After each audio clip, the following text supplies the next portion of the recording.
이제 기타 소득세 관련된 내용 살펴보도록 하겠습니다.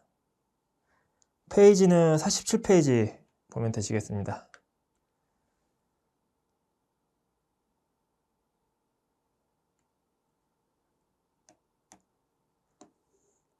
제가 이 47페이지 이제 설명하기 앞서가지고 별도 이제 추가 자료를 가지고 이제 거주자와 이제 비거주자의 개념에 대해서 우선 설명드리겠고요.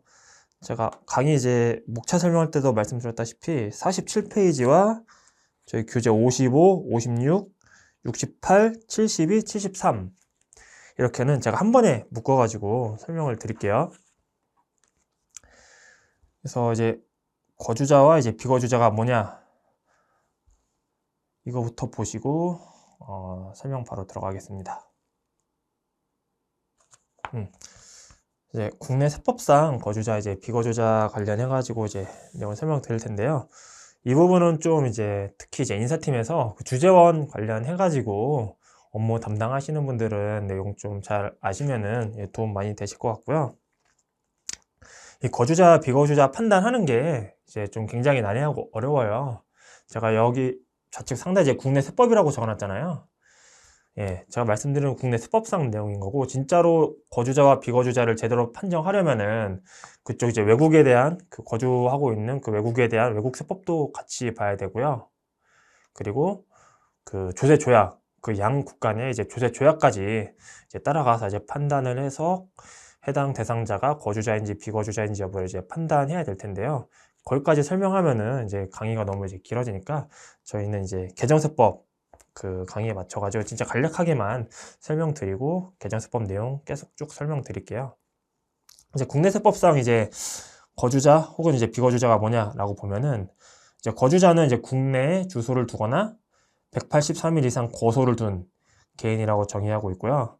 비거주자는 이제 거주자가 아닌 자를 이제 비거주자로 보고 있습니다. 그러면 이제 주소나 거소가 뭐냐 이제 봐보시면은 이제 주소는 이제 국내 그 그냥 주소지상 그 주소를 이제 그것만 의미하는 게 아니라 이제 국내에서 생계를 같이 하는 가족 및 국내에 소지하는 자산의 유무 등 생활 관계의 객관적 사실에 따라 판정하라고 되어 있고요. 그 다음 이제 거소는 이제 주소지 외의 장소 중 상당 기간에 걸쳐 거주하는 장소로서 주소와 같이 밀접한 일반적 생활 관계가 형성되지 아니한 장소를 거소라고 정의하고 있습니다. 쭉 읽어보시면은 뭔가 좀 잘 와닿진 않으실 거예요. 예. 저도 물론 이제 마찬가지고, 예.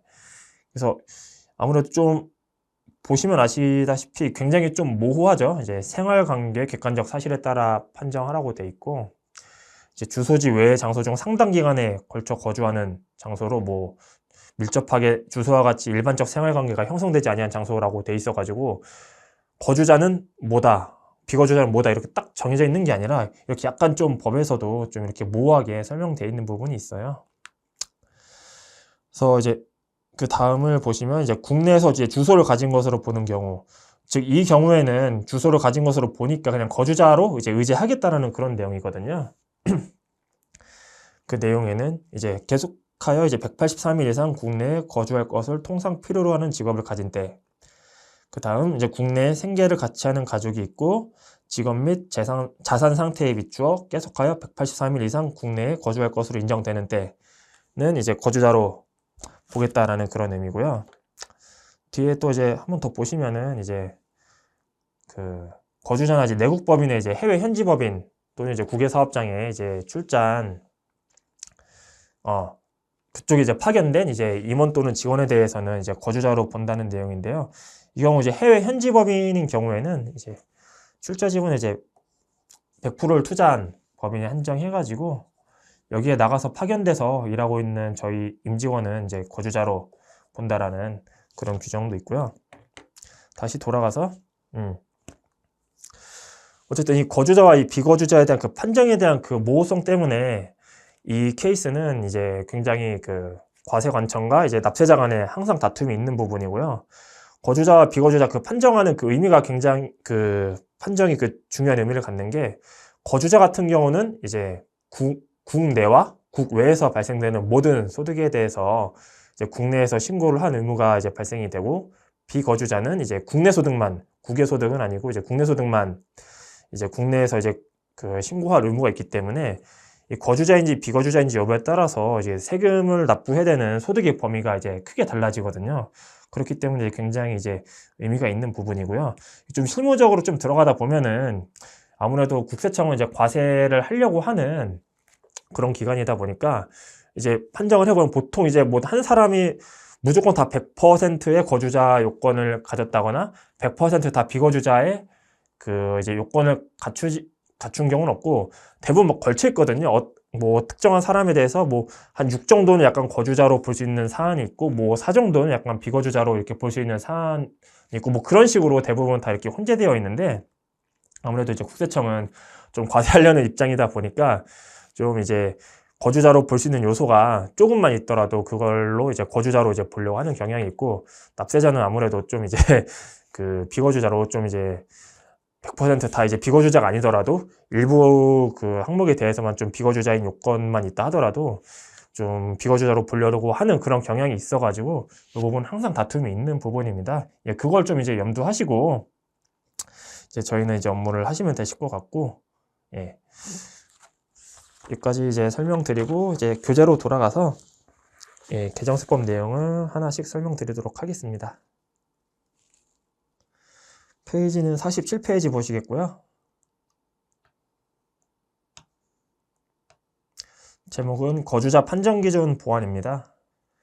종전 규정에서는 그 거주자의 정의에 대해서 이제 국내의 주소나 1과세기간 중 183일 이상의 거소를 둔 개인이라고 되어 있는데, 주소는 제가 아까 설명드렸고요.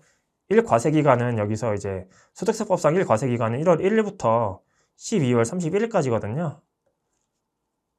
그래서 1월 1일부터 12월 31일 사이의 기간 중 183일 이상, 183일 이상은 보통 이제 6개월 이제 초과예요.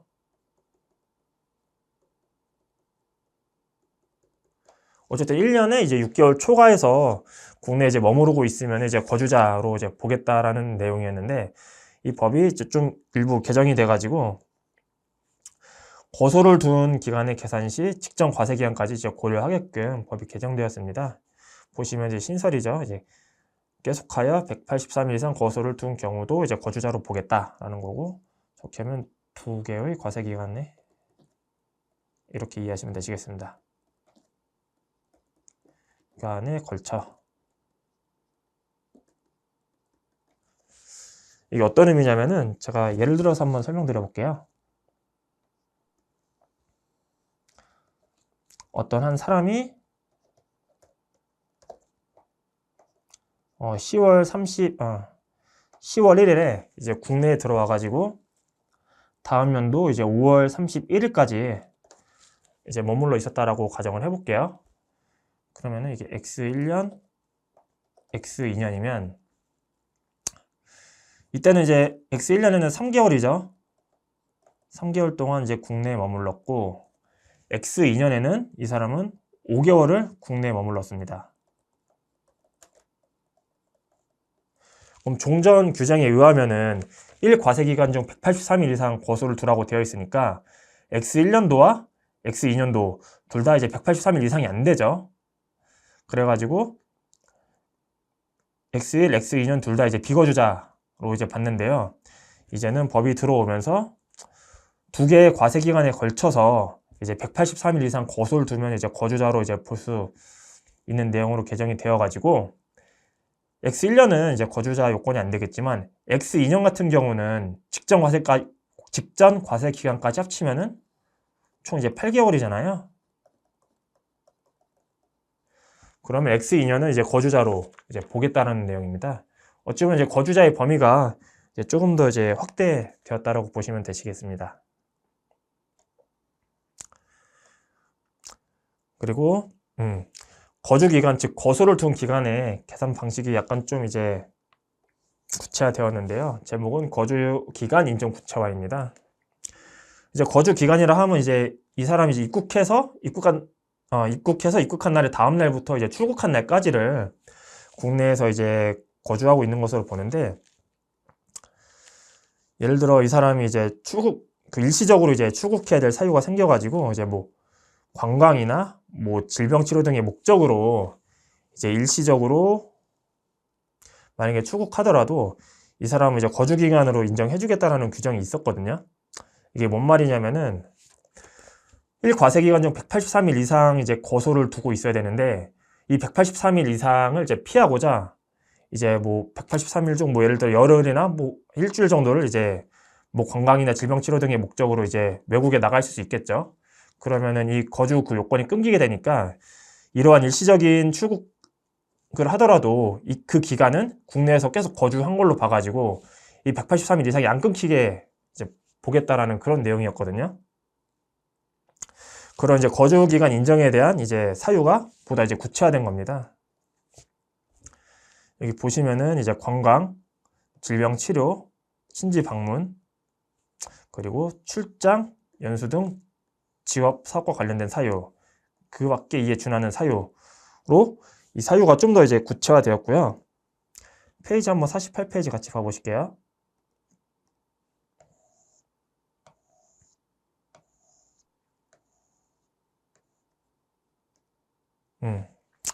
시행규칙 2주에 보시면은 요겁니다.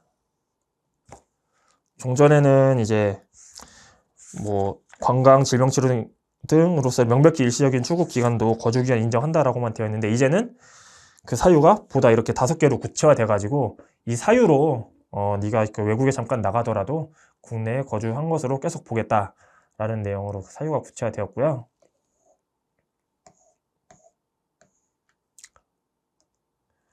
이 법은 거주자의 정의는 이제 26년부터 이제 시행되니까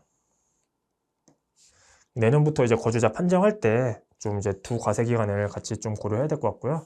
좀 전에 말씀드렸던 거주 기간의 이제 계산은 이제 25년부터 바뀌었네요. 예.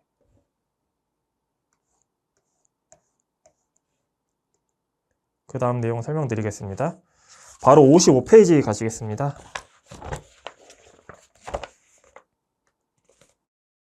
교재 페이지 55페이지 보시겠습니다.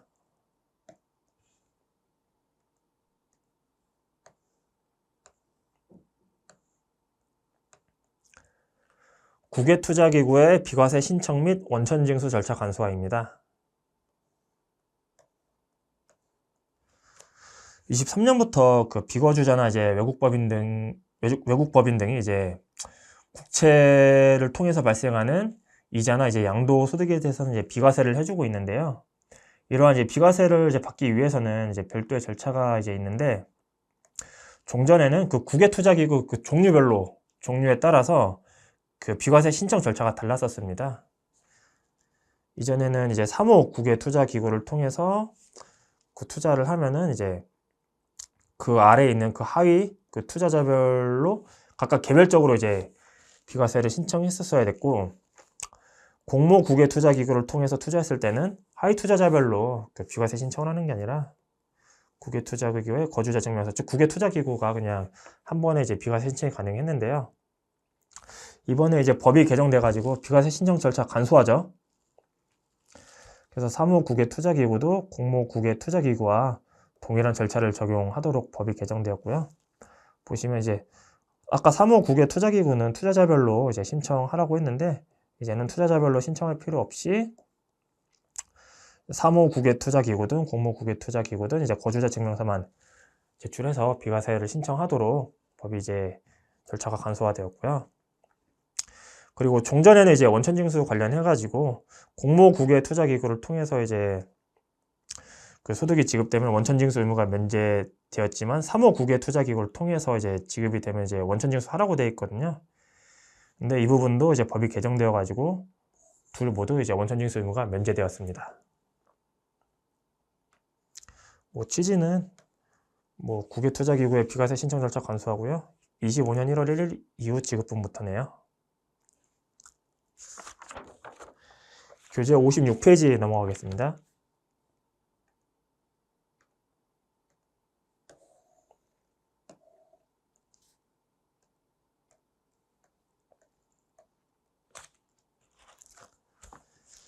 경정 청구 절차 신설입니다. 종전에는 이제 비거주자나 외국법인은 이제 원칙적으로 직접적으로 이제 경정 청구가 할 수 없었는데 그 국채나 이제 국채 관련해 가지고 이자나 그 양도소득 비과세를 적용받으려고 하는 이제 비거주자나 외국법인은 이제 직접 경정 청구를 할 수 있게끔 법이 개정된 내용이고요. 상세하게 이제 내용 들어가 보면 이제 비거주자나 그 외국법인의 이제 국내 원천 소득에 대해서는 이제 원칙적으로 이제 국내에서 이제 과세를 해야 되는데 23년도부터는 이제 국내 원천 소득 중에서 이제 국채와 관련된 이자나 양도소득에 대해서는 이제 비과세를 해주고 있거든요. 이러한 그 비과세를 받을 수 있는 부분에 대해서 그 비과세를 받을 수 있지만 이제 비과세를 이제 못 받은 경우에 이전에는 그 원천징수 의무자를 통해서 즉 이제 비거주자나 외국법인이 직접 이제 경정 청구를 할 수가 없었고 소득을 지급하는 그 원천징수 의무자를 통해서만 이제 경정 청구를 해서 비과세 못 받은 부분에 대해서 환급을 받았어야 되는데 이제는 법이 개정되어 가지고 원천징수 의무자 외 비거주자 외국 법인이 이제 그 비과세 못 받은 부분에 대해서 직접 경정 청구가 가능하도록 이제 법이 바뀌었고요. 뭐 보시면은 이제 뭐 청구 기한은 이제 원천징수일에 속한 달에 다음 달 11일부터 5년 이내. 5년 이내는 뭐 제적 기간을 고려해 준 것 같아요. 그리고 뭐 필요 서류는 이제 아래와 같습니다. 예, 한번 보시면 되시겠고요. 적용 시기는 이제 25년 1월 1일 이후 경정 청구하는 분부터 적용되겠습니다. 이 역시 취지도 좀 전에 내용과 마찬가지로 이제 외국인 투자자의 납세 편의를 제공해 주겠다라는 그런 취지고요. 그 다음 내용으로 넘어가겠습니다. 저희 이제 교재 페이지로 68페이지 보시겠습니다.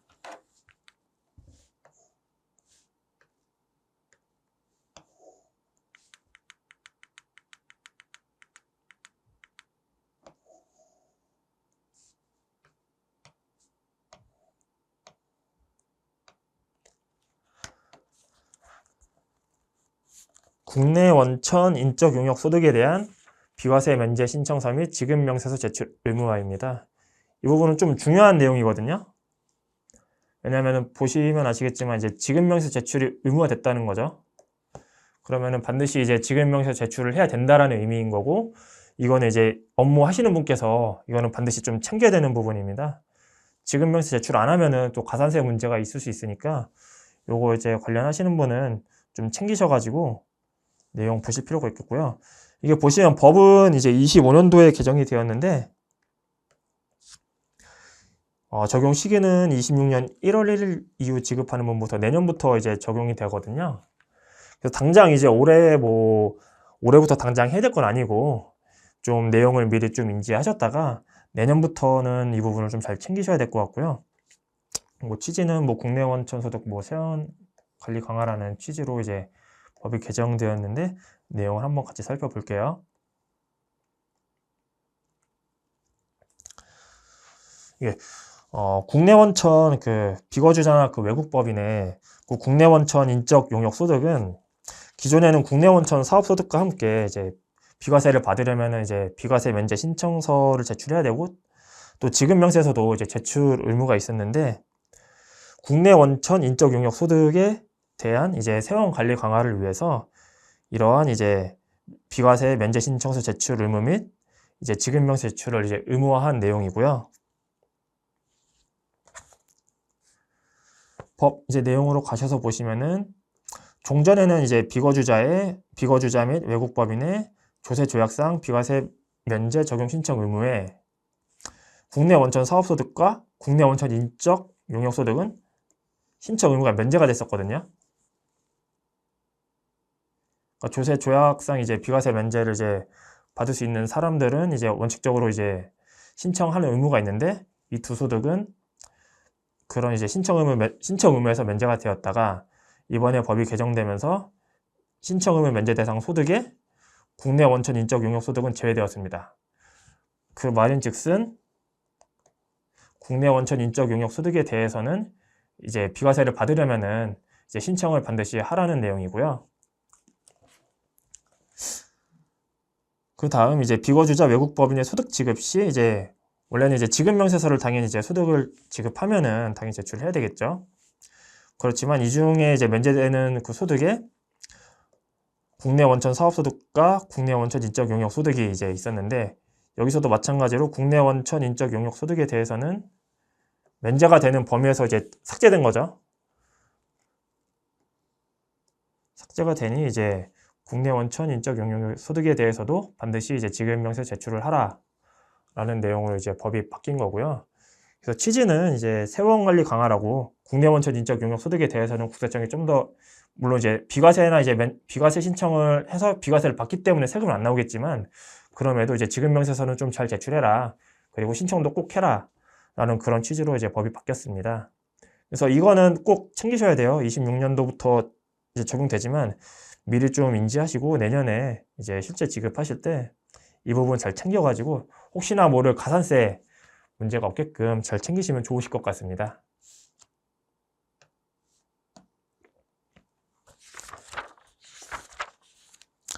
그 다음 72페이지로 넘어가겠습니다.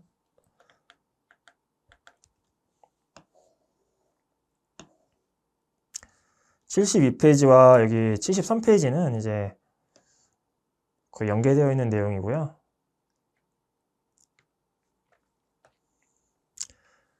보시면 72페이지 보시면은 해외 금융계좌 신고 의무 대상 정비입니다. 이거는 이제 그 주재원 관련해 가지고 업무 담당하고 계시는 분 있으면은 해당 그 주재원분들께 이런 해외 금융계좌 신고 의무가 있다라고 미리 안내해 주는 게 좋을 것 같아요. 제가 뒤에서 설명드리겠지만 해외 금융계좌를 이제 신고하지 않으면 이제 과태료가 이제 매우 크기 때문에 좀 이제 소득이 높으신 주재원, 그 주재원 중에서도 약간 임원급에 해당하시는 분들은 이거 해당될 수 있거든요. 그래서 그런 나중에 이제 그 놓쳐가지고 과태료가 나오는 이제 불상사가 안 나오게끔 이거는 좀 미리 이제 안내해 드려가지고 인지를 시켜 드리는 게 좋을 것 같습니다. 일단 해외 금융계좌 신고 의무가 어떤 건지 이제 설명을 먼저 드릴게요. 이제 해외 금융계좌를 이제 보유하고 있는 이제 국내 이제 거주자 및 그 내국법인, 법인도 이제 신고 의무 있거든요. 내국법인이 이제 해당 연도에 매월 말일 중 어느 하루에 해외 금융계좌 잔액이 5억을 초과하는 자는 이제 그 다음에 6월 1일부터 6월 30일까지 이제 관할 세무서에 해외 금융계좌 신고 의무가 있고요. 이게 해당 연도의 매월 말이라는 게 어떤 의미냐면은 1월 1일부터 12월 31일까지 이제 놓고 봤을 때 1월 말, 2월 말, 3월 말, 4월 말 해가지고 각각 매월 말일 중 매월 말일을 기준으로 12개월 중에 어느 하루라도 그 본인이 가지고 있는 모든 해외 금융계좌 잔액을 다 이제 합산했을 때 그 5억 원을 초과하는 자는 이제 신고하라는 거거든요. 그래서 매월 말일에 그 해외 금융계좌 잔액을 꼭 체크해 보셔야 되십니다. 그래서 이런 의무가 이제 거주자와 내국법인은 있지만 또 거기에 또 면제 대상이 되는 자들이 있거든요. 그래서 법이 개정된 거는 이런 이제 면제 대상이 이제 일부 조정되고 좀 추가된 내용입니다. 이런 해외 금융계좌 면제 대상에는, 신고 의무 면제 대상에는 뭐 단기 체류한 외국인 거주자, 뭐 국내 거소를 둔 기간의 합계가 183일 이하인 재외국민, 그리고 국가나 지자체 등은 이제 신고 의무가 없었는데요. 여기서 범위가 바뀐 거는 요거죠. 183일 이하가 182일 이하로 바뀌게 되었습니다. 왜 그러냐면은 그 183일 이상이면은 이제 거주자로 볼 수 있거든요. 근데 이상, 이하, 이거 보면은 183일은 또 중복되잖아요. 그래서 이런 자는 거주자로 약간 좀 오해할 수 있는 소지가 있어가지고 이 오해 소지를 없애고자 아예 182일 이하로 법을 좀 보완한 거고요. 그리고 뭐 불복이나 뭐 소송, 뭐 상호합의 결과 또 조세 조약에 따라 그 상대국, 저희 나라가 아니라 그 치약 상대국의 거주자로 인정된 자와 그리고 과세당국에 제출된 해외 신탁 명세로 해외 금융계좌가 확인된 거주자와 내국법인은 이제 해외 금융계좌 신청 의무 면제 대상에 이제 추가되었습니다. 그래서 그 면제 대상 범위가 일부 조정되고 추가되었다라는 그런 내용이고요. 해당 내용은 25년부터 적용되네요.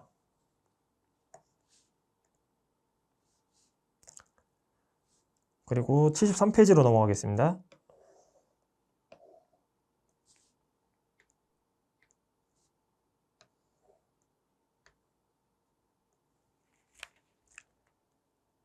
해외 금융계좌 신고 의무 위반 시 과태료 인하입니다. 자, 꼭 해외 금융계좌 신고를 해야 된다는 이유가 이 과태료 때문인데요. 내용을 보시면은 종전에는 이제 미신고나 이제 과소신고 한 경우에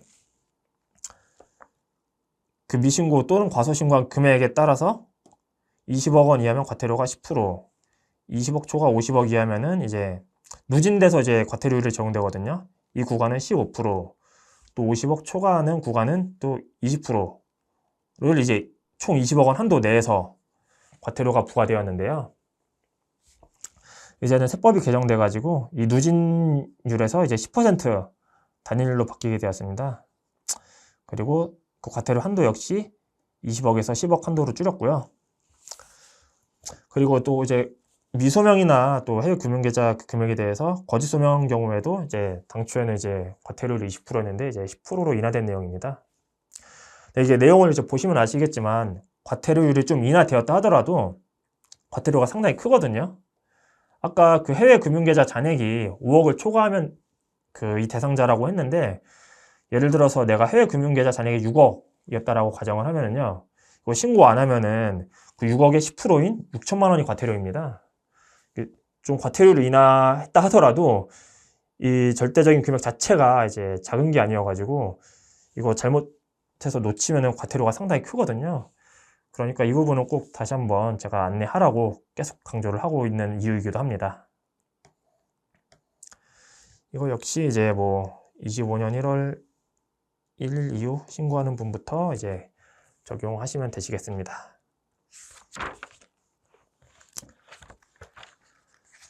그 다음은 이제 퇴직소득 관련된 내용에 대해서 설명드릴게요. 저희 교재 페이지로는 60페이지와 61페이지 보시면 되시겠습니다.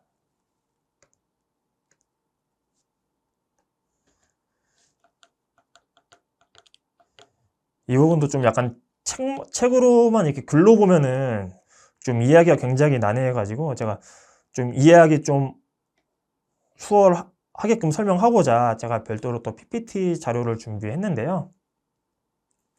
이것도 제가 공유 드릴 테니까 한번 그냥 편하게 보시면 되시겠고, 일단 내용 한번 봐볼게요. 페이지 60페이지 퇴직소득세 계산 방법 보완입니다.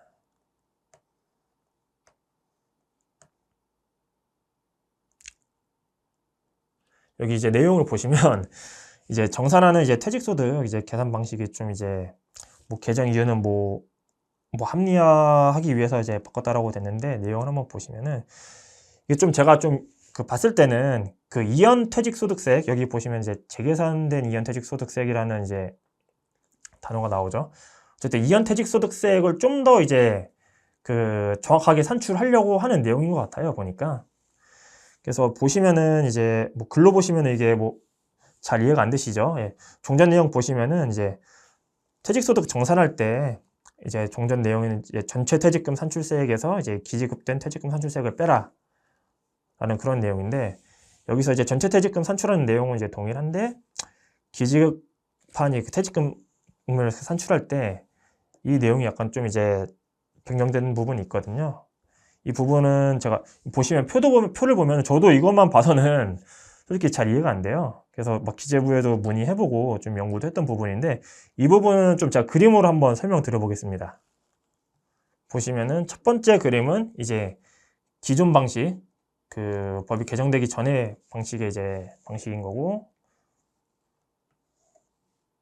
두 번째 그림은 이제 개정된 이후에 이제 방식이거든요. 제가 이 그림의 차이를 놓고 한번 설명 들어볼 테니까 한번 잘 따라와 보시고, 이게 그리고 이 법 시행하는 거는 이제 26년 1월 1일 이후 퇴직하여 지급하는 그 소득에 대해서부터 적용이어가지고 당장 올해 적용되는 규정은 아니에요. 그렇지만 이제 내년에 이제 그 지급할 때부터는 적용을 해야 되는 부분이어가지고 이거 설명 한번 들어보시고 이해 안 되신다고 당장 너무 이렇게 스트레스 받거나 그러실 건 아니시고, 지금 들을 때는 아, 이런 내용이 바뀌었구나, 이런 것도 있구나 라고 좀 인지를 하셨다가 내년부터 좀 이제 내용을 정확히 파악하셔가지고 이제 업무에 이제 반영하시면 되실 것 같고요. 이거 그리고 제가 기재부에 좀 문의해 보니까 이거 좀 기재부에도 이 관련된 내용으로 좀 문의가 많이 오나 봐요. 그래서 올해 연말쯤에 이거 관련해 가지고 기재부에서도 설명 자료와 이런 거 가지고 설명을 한번 해준다고는 하거든요. 그래서 제가 오늘 드리는 이 설명과 연말쯤에 한번 기재부에 올라와 있는 그 설명 자료나 이런 것 좀 한번 보시고 좀 이해를 좀 완벽하게 하시면 되시지 않을까 싶고요. 일단 내용 한번 설명 드려보겠습니다.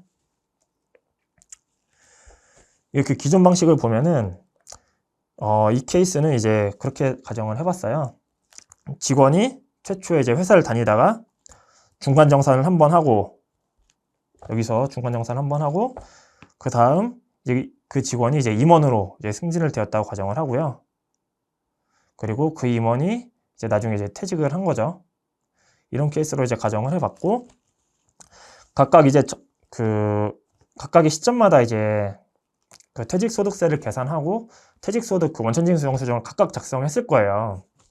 보시면은 이제 중간 정산했을 땐 퇴직소득이 이만큼이었고 여기에 따른 이제 세액은 이만큼이었다 가정을 해보고, 그 다음 이제 중간 정산 후 이제 임원 승진할 때까지 기간에 대한 그 퇴직소득이 이렇게 가정을 하고 여기에 따른 세액은 이만큼이다 가정을 해볼게요. 이때는 이제 그 납부를 한 게 아니라 그 과세 이연을 했다고 가정을 해보겠습니다.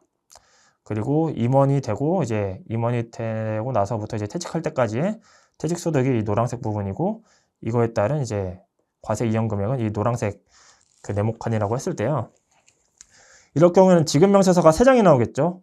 1장, 2장, 이게 3장이 나올 텐데, 이 3장에 나와 있는 이 퇴직소득, 각각의 퇴직소득이 있을 거고, 각각의 퇴직소득 세액이 있겠죠. 예. 그래서 각각의 그 퇴직소득에 대한 퇴직소득 세액을 단순 이제 합산했을 때의 그 세액이, 예, 이 네모 그림, 이제 빨간 그림, 이제 파란 그림, 이 합산한 단순한 그 세액을 원천징수 영수증상에 단순한 세액을 합산했을 때의 금액이 이 정도라고 이제 가정을 해보면요. 산출세액의 단순 합산. 이제 퇴직소득을 이제 마지막에 이제 정산을 할 때는 저희는 이제 이때부터 이때 시점까지에 대한 근무 기간을 전체 다 이제 합산을 해가지고 이제 한 통에 담아가지고 퇴직소득세액을 다시 이제 산출을 할 거고요. 자연스럽게 근속연수 공제가 이제 증가하니까 그냥 각각 퇴직했을 때 퇴직소득세액을 단순 합산한 것보다 이걸 한 바구니에 담아가지고 이제 제대로 이제 근속연수 공제까지 제대로 반영했을 때 산출세액이 보통 적을 거거든요. 그래서 최종 정산했을 때 이제 나오는 퇴직소득 산출세액이 이 초록색 박스라고 가정을 해볼게요. 단순 합산한 것보다는 좀 줄었죠. 근속연수 공제 때문에. 네. 그래서 전체 퇴직금에 대한 산출세액이 이 네모난 칸으로 나왔고, 실제 기납부한 거는 이 파란색이에요. 이 빨간색과 노란색은 제가 과세 이연했다고 했고, 그래서 최종적으로 정산하면서 나오는 이제 퇴직소득세액은 이 초록색 이 작은 박스가 될 거고요. 이 초록색 작은 박스 안에는 이제 그 과세 이연된 이연 퇴직소득세도 그 이연 퇴직소득세에 해당하는 그 포션도 이 부분에 포함되어 있겠죠. 근데 여기에는 이 과세 이연된 부분에 대한 그 포션이 따로 체크는 안 되어 있습니다. 보시면은.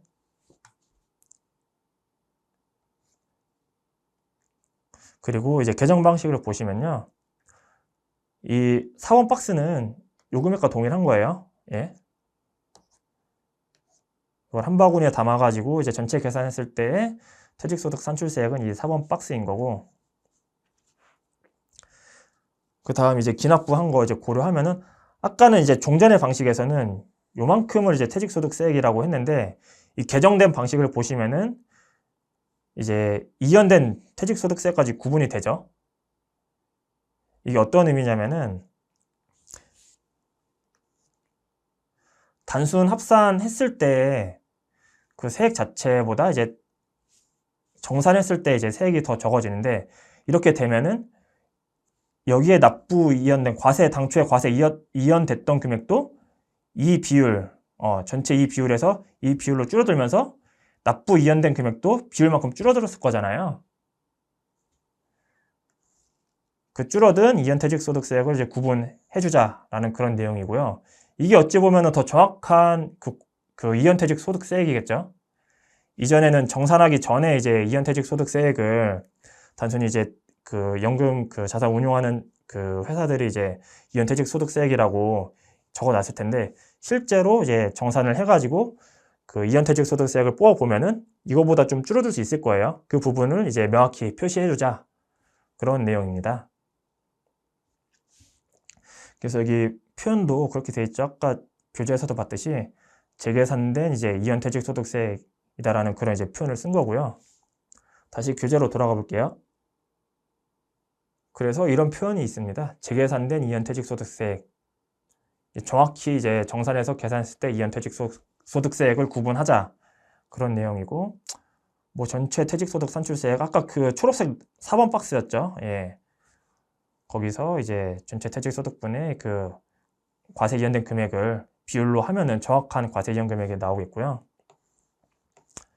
그래서 뭐 이제 정산할 때 그 세액 계산 방법을 보다 이제 합리화하자고 한 내용이고, 26년 1월 1일 이후 지급하는 퇴직하여 지급하는 분부터 적용입니다. 내년부터 적용하시면 되시죠. 그 다음 페이지 바로 넘어가 볼게요. 이거와 이제 관련해가지고 좀 이제 퇴직소득세액 정산하는 절차도 이제 보완되었습니다. 페이지는 61페이지고요.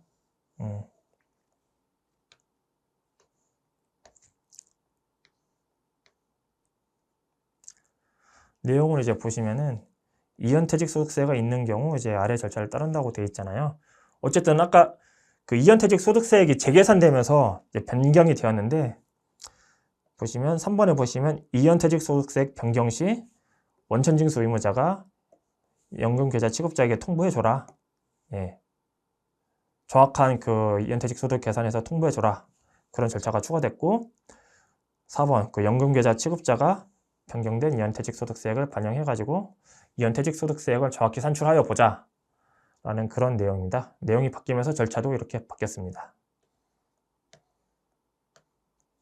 이거 역시 26년부터 시행이고요.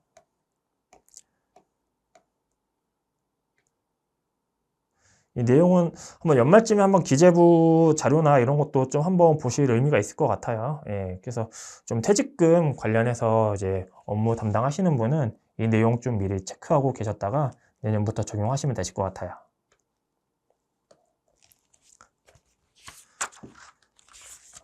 그 다음은 이제 순차적으로 설명드리겠습니다. 페이지 50페이지 가볼게요.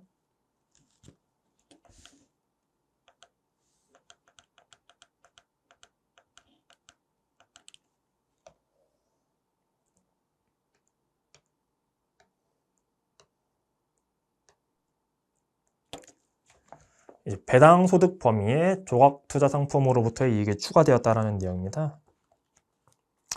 이 조각 투자 상품이란 게 뭐냐면은 이제 뭐 부동산이라던가 미술품 그리고 저작권과 같이 약간 좀 이제 고가의 그 자산에 대해서 소유권을 여러 명이서 나눠 가지면서 이에 따른 이제 이익을 이제 분배받는 그런 상품인데요. 여기서 발생하는 소득에 대해서 소득 구분을 이제 어떻게 할지에 대한 계속 이슈가 있었나 봐요. 그래서 뭐 배당 소득으로 해야 된다, 아니면은 뭐 사업 소득이다, 뭐 기타 소득이다, 이런 소득 구분에 대한 여러 좀 이제 논란이 있어가지고 아예 법에서 배당 소득이라고 못을 박은 내용입니다.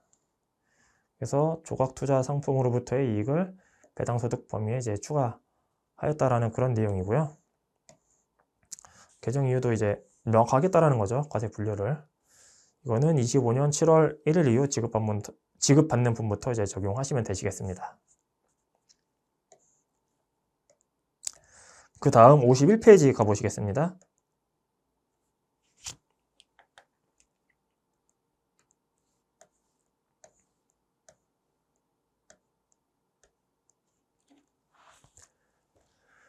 의제배당 계산 방법 명확화인데요.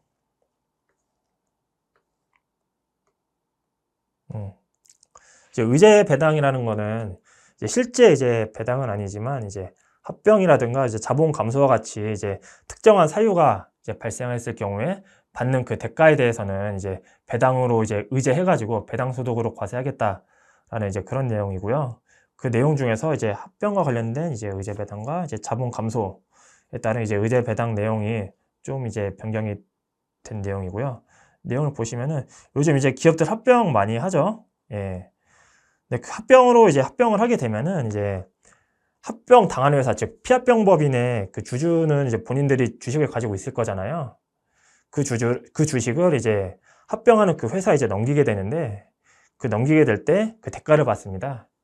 그래서 그 피합병법인의 주주가 받는 대가와 그 피합병법인의 주주가 최초에 그 주식을 취득했을 때 그 취득가액의 차익을 이제 합병 대가와 그 차익을 이제 의제 배당액으로 하는 건데요. 여기서 이제 합병 대가에 관련된 규정이 좀 더 명확화되었습니다. 종전에는 이제 피합병법인 주주가 받는 이제 존속 또는 이제 합병 신설 법인의 주식 출자가액과 금전 합계액을 이제 합병 대가로 정의했었는데 합병 대가의 범위에 이제 그 밖에 재산가액 합계액이 추가되었어요.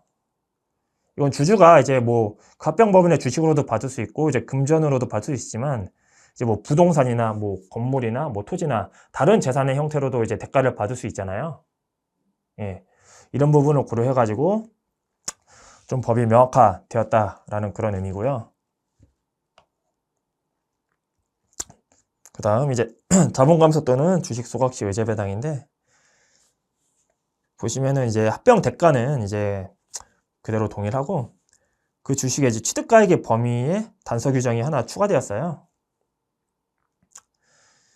취득가액의 범위에 이제 주식 매수 선택권 행사로 취득한 벤처기업 주식은 행사 당시의 시가를 이제 취득가액으로 한다라는 단서 규정이 추가되었는데 이것도 좀 나름 의미가 있거든요.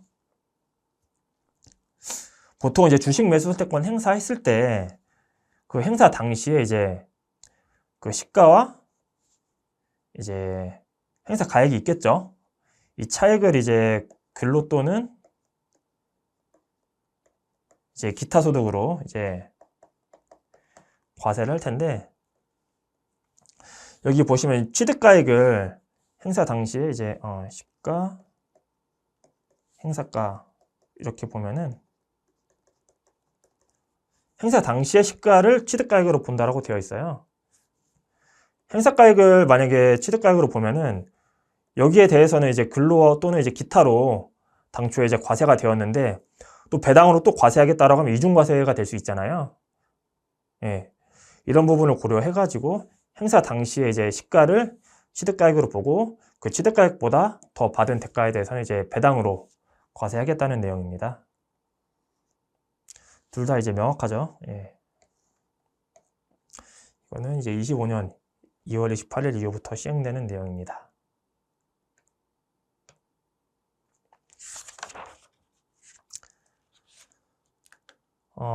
배당소득 범위 및 이중과세 조정 합리화 55페이지 이 부분은 넘어가겠습니다. 좀 법인세에 관련된 내용도 있고 너무 좀 이제 그 깊은 내용이어가지고 굳이 뭐 아실 필요는 없으실 것 같아요. 관심 있으신 분들은 한번 읽어보시면 되실 것 같습니다.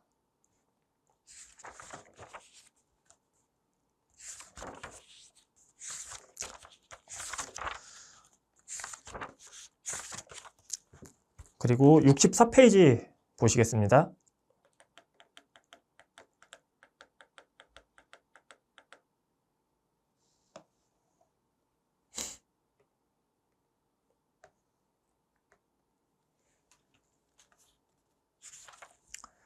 외국인 직업 운동가에 대한 원천징수 강화. 이 부분은 이제 국내 이제 스포츠 구단에서 이제 뛰고 있는 그 외국인 용병 등에 대해서 이제 적용되는 이제 규정이고요. 이 운동 선수들도 용병들도 이제 개인 사업 소득자여가지고 그 매달 이제 급여 받을 때 이제 뭐 3% 여기 또 혹은 20%로 되는데 일정 금액을 이제 원천징수하고 이 사람들도 내년에 이제 5월에 이제 종합소득세 신고를 해야 되는 대상자거든요. 이런 부분에 대해서 이제 법이 개정된 거고 보시면은 종전 규정을 보시면은 이제 용병들에게 이제 원천징수할 때 이제 3%를 이제 원천 징수하라고 되어 있고요. 다만 이제 단서 규정을 둬가지고 계약 기간이 3년 이하인 이제 용병들에 대해서는 20%를 이제 원천 징수하도록 되어 있습니다. 아무래도 뭐 용병들은 좀 이제 파리 목숨이다 보니까 좀 단기간 이제 계약하는 용병들에 대해서는 좀 이제 원천 징수 세율을 좀 더 높이겠다라는 이제 그런 그 종전의 법이었는데, 약간 좀 이런 문제가 있었나 봐요. 계약 기간이 3년 이하일 경우에 20%니까 처음에 용병들이 들어올 때 계약 기간을 3년을 이제 초과해가지고 계약을 체결하면은 계약 기간이 3년이 넘으면 3%가 적용될 거잖아요. 예. 그래서 이런 것을 좀 이제 20%를 피하고자 좀 이제 계약 기간 조정해가지고 좀 3%로 하는 경우도 실제로 있었다고 하고, 어쨌든 외국인 용병들이 이제 내년에 5월에 이제 종소세 신고를 해야 되는데, 보통 이제 용병들은 내년에 재계약 여부가 굉장히 불확실하잖아요. 이게 뭐 올해 뛰었다고 내년에 이제 종합소득세 신고할 때 이 사람이 국내에 있어가지고 종합소득세 신고를 이제 할 수 있는지, 안 하고 이제 도망갈 수도 있으니까, 그런 이제 문제점이 있다 보니까 이런 계약 기간에 상관없이 그냥 20%로 원천 징수하겠다라고 아예 법이 바뀐 겁니다. 그래서 법의 취지는 그렇죠. 뭐 외국인이 뭐 3%로 해서 뭐 도망가든 뭐 내년에 재계약이 안 돼서 종합소득세 신고를 못 하든 간에 어쨌든 국내에 있을 때는 무조건 20%를 걷겠다 라는 이제 그런 의미이고요. 이거는 이제 25년 1월 1일 이후부터 지급하는 부터 적용하고, 이거 또 저희 이거 들으시는 이제 대상자분 중에 이제 그 스포츠 구단 이제 운영하고 있는 그런 이제 회사들은 이 내용 좀 잘 체크하셔가지고 원천 징수 세율 20%로 반드시 적용하셔야 되시겠습니다. 어찌 보면 좀 이제 합리적으로 볼 수 있겠죠. 대부분 이제 외국인 용병들은 좀 이제 그 연봉이 고액이다 보니까 이전처럼 3%만 떼고 국내에서 이제 국외로 가면은 저희 국가 입장에서 굉장히 손해잖아요. 예, 이런 점을 좀 이제 보완한 거죠. 예.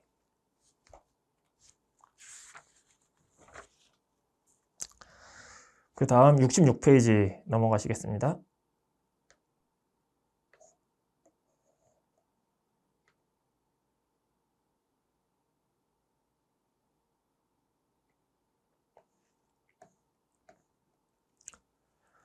납세 조합 세액 공제 적용 기한 연장 및 공제율 조정입니다. 이제 뭐 납세 조합을 통해서 이제 세금 그 원천세나 이런 걸 신고하면은 국가에서 좀 혜택을 주고 있는 부분이 좀 조정이 된 건데요. 이제 납세 조합이라는 게 뭐 외국 법인이나 이제 뭐 주한 미군 등으로부터 이제 소득을 받는 이제 사람들이 본인들이 이제 뭐 납세 조합이라는 걸 결성해가지고 스스로 이제 원천 징수하고 이제 납부하면은 좀 혜택을 주겠다 이제 그런 내용인데요. 보시면은 이제 교부금 하한 축소, 이게 납세 조합을 통해서 이제 원천 징수를 하면은 국세청에서 그 납세 조합에게 이제 교부금을 주게끔 되어 있는데, 그 교부금의 범위가 이제 좀 축소되었습니다. 당초에는 이제 소득세액이 2에서 10% 범위만큼을 교부금을 주게끔 되어 있었는데 이제는 1에서 10%로 줄었고요. 또한 이제 납세 조합을 통해서 이제 원천 징수하면은 그 근로자에 대한 그 원천 징수 세율을 좀 깎아줬어요. 그 원천 징수 세액의 이제 5%를 당초에는 이제 공제를 해줘서 깎아줬는데 이제는 그 5%가 이제 3%로 바뀌었습니다. 혜택을 축소한 거죠. 그리고 적용 기한은 24년에서 27년으로 늘어났다는 내용이 개정 내용입니다. 개정 이후 보시고 적용 시기도 보시면 되시겠고요.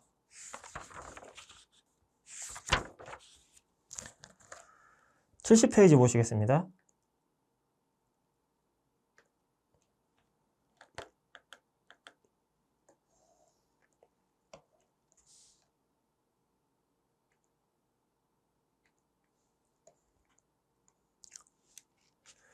전자기부금 영수증 발급 활성화고요.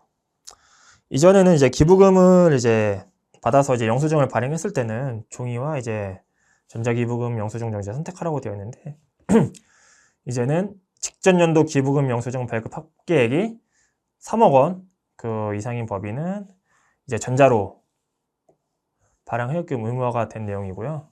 발급 기한, 기부받은 날에 속한 연도에 다음 연도 1월 10일까지고 25년 1월 1일 이후 기부받는 분부터 적용되시겠습니다.